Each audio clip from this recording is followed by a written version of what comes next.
All right, we're going to start our new unit on the civil rights. And this unit in particular is going to focus on Mississippi as a special flashpoint, showcasing the best and worst of the civil rights movement in America.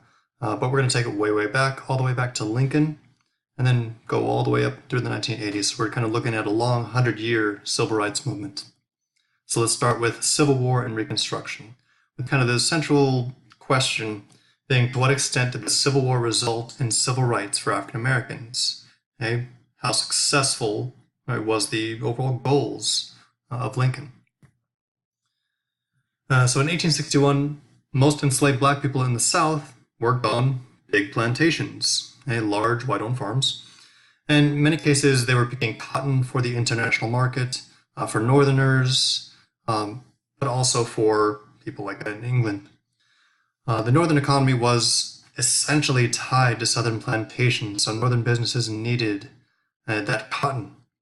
And African Americans in the North faced racism and discrimination, so it's not the idea that Northerners were fighting to end slavery is complex. It is problematic in that they may have been anti-slavery, but they were never necessarily for equality.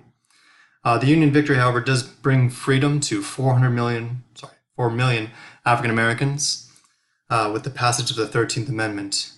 And this created new questions about the meaning of emancipation as far as what does freedom mean for these former slaves. And that's going to lead to a large debate and a bit of a mess in the coming years.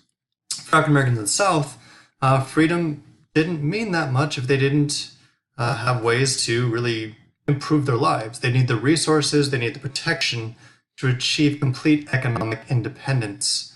If they're stuck on the same land, working the same job, it's not really freedom. And so they needed additional resources to get there.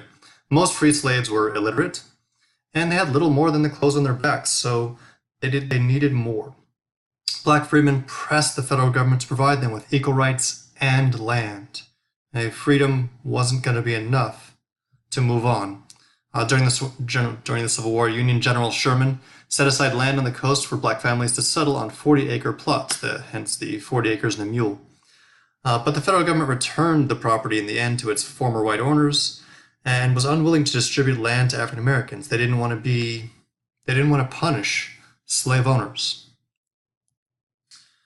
Without property or money to start off on their own, most blacks in the South became sharecroppers on the same land, where they're going to work plots of land on white plantations, in many cases the same ones where they were enslaved, in exchange for a share, usually about half, of the cotton they grew on the land after it was sold. And so they're going to work the same fields in hopes to make some money. However, it's an exploitative system, and they don't really get out of poverty. White Southerners reject the idea that freedom meant equal rights, that it meant land and economic opportunity for black people. They were happy with the way things were, and so they're going to do everything in their power to ensure that blacks are going to remain second-class citizens, that they will remain a subservient working class. And so white mobs will attack black professionals, black soldiers, anybody that's a challenge to the idea of white superiority. And this kind of shows the idea of how sharecropping was an exploitative system, in that the sharecropper is given land and seed. In exchange, he promises the landowner half the crop.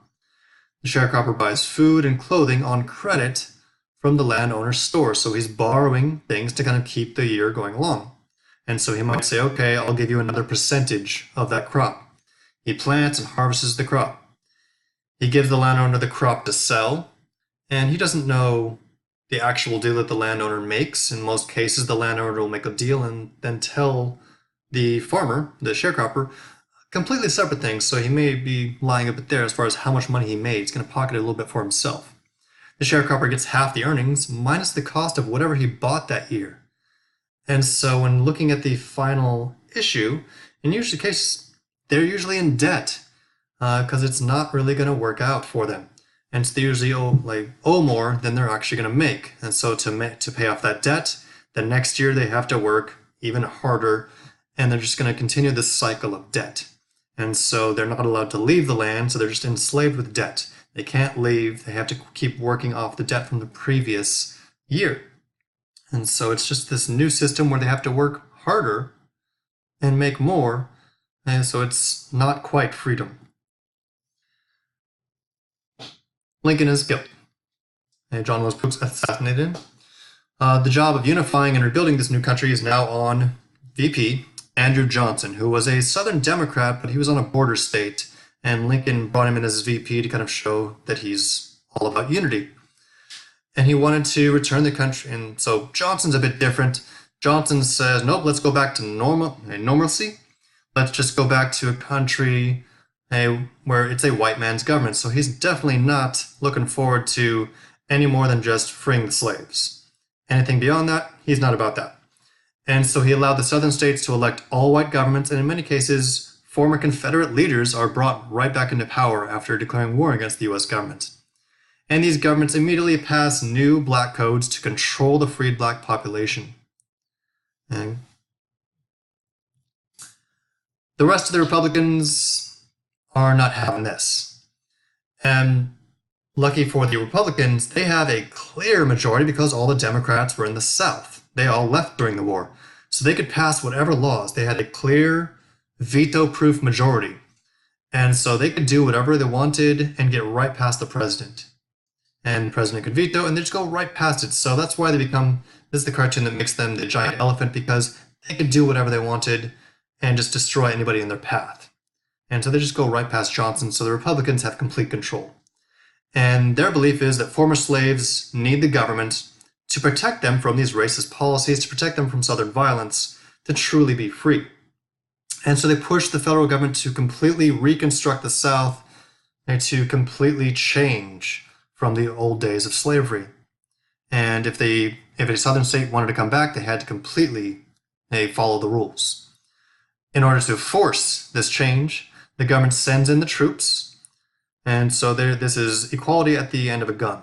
And so they appoint military leaders, they send down troops to oversee this changed government in the South. A couple major things that they pass, and that Johnson's not too happy about, but Johnson cannot do anything because they've got a veto-proof majority. They passed the 14th Amendment, granting equality to all citizens regardless of race. And then the 15th Amendment, giving black men the right to vote. And so they are now equal under the law and have equal rights as citizens. Southern states would only be allowed to back into the Union if they followed these amendments. They had to ratify them to come back in. And as soon as they did, black voters used that right in large numbers, and they vote in black politicians. Over 1,500 African Americans hold political office in this 15-year span.